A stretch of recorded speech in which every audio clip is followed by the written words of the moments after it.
opposed to consciously doing it. So we want to be unconsciously competent when it comes to attention management.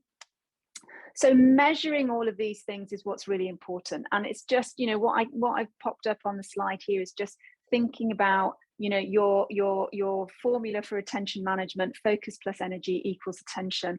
How well do you know your why underneath focus and energy? Where are you in control? Where could you take back control? And if you are feeling that you are in control of something, is it consciously still? Is it still in the conscious area? Could you be doing some work to shift something over into the world of habit? So thinking about that. So just looking at this particular table that I've got up here is a really great way for you to start thinking about assessing and to exploring your attention management and developing it. There you go. That's a little bit about attention management for everybody today. We've got a few minutes to talk about you know, questions, roundtables, thoughts, etc., etc.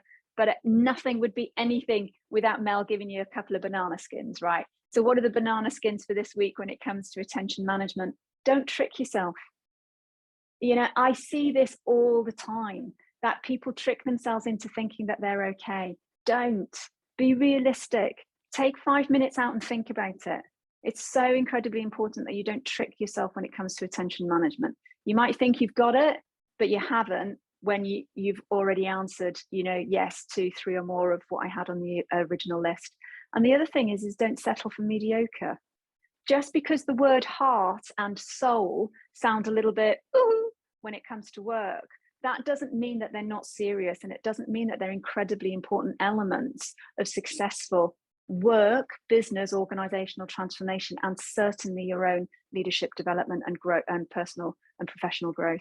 Don't settle for mediocre. This stuff is serious. This stuff has got a lot of science behind it, and it's really important for us to give ourselves due time and attention to it. So those are the banana skins for today.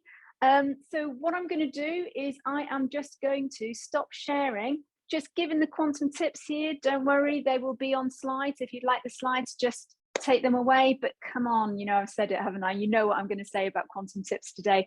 Focus on yourself first. You got to have it before you give it. You know, you really have got to have it before you give it, because that's where your confidence comes from, and people will follow your confidence, right? Weaving everything that I've said today is possible and should be part of your transformation design.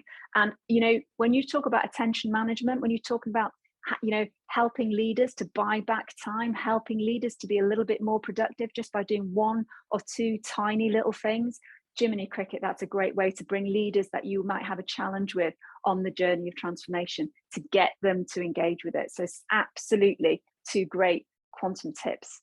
So there we go. That is a whistle-stop tour of attention management.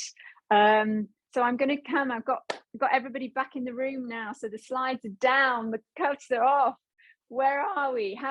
What's resonated with everybody? What one thing resonated with you? And are there any questions for me? We've got a minute or 2.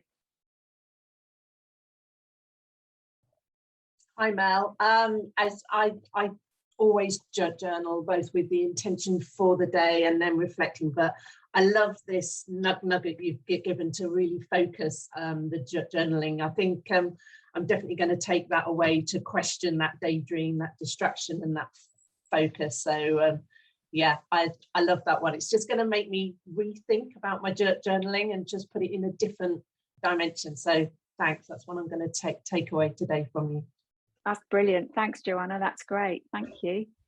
Any other thoughts? Any questions? Lorraine? Yeah, I was just going to say, Mel, that the bit that you said, sorry, the dog is growling at me in the background. I don't know if you can hear her. Can't hear a thing.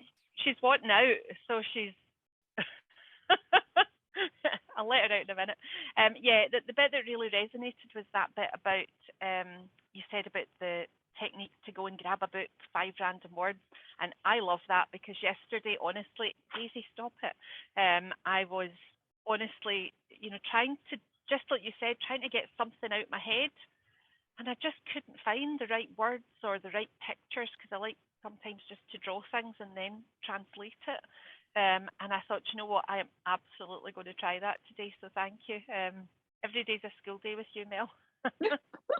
I love it. That's brilliant. And you know, it's so important because what you're describing there, Lorraine, is, you know, back to taking action, right?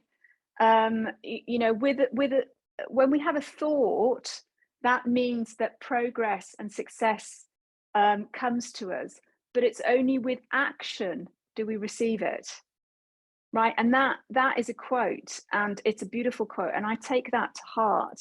I can think something, which means that, you know, it comes to me, but I can only really succeed if I act upon it. So thinking about how we can move to action really, really quickly, especially when we're stuck, is so incredibly important. So that's brilliant. Thank you.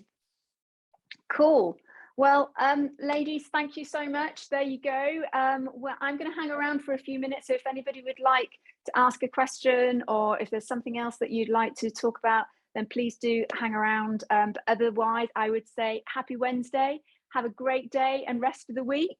We're going to be back next week with another weekly moment. We're going to be talking about another element of humanizing transformation, either you, your team, or the system around you. So have a great week. And until then, just think about your 3 brain states.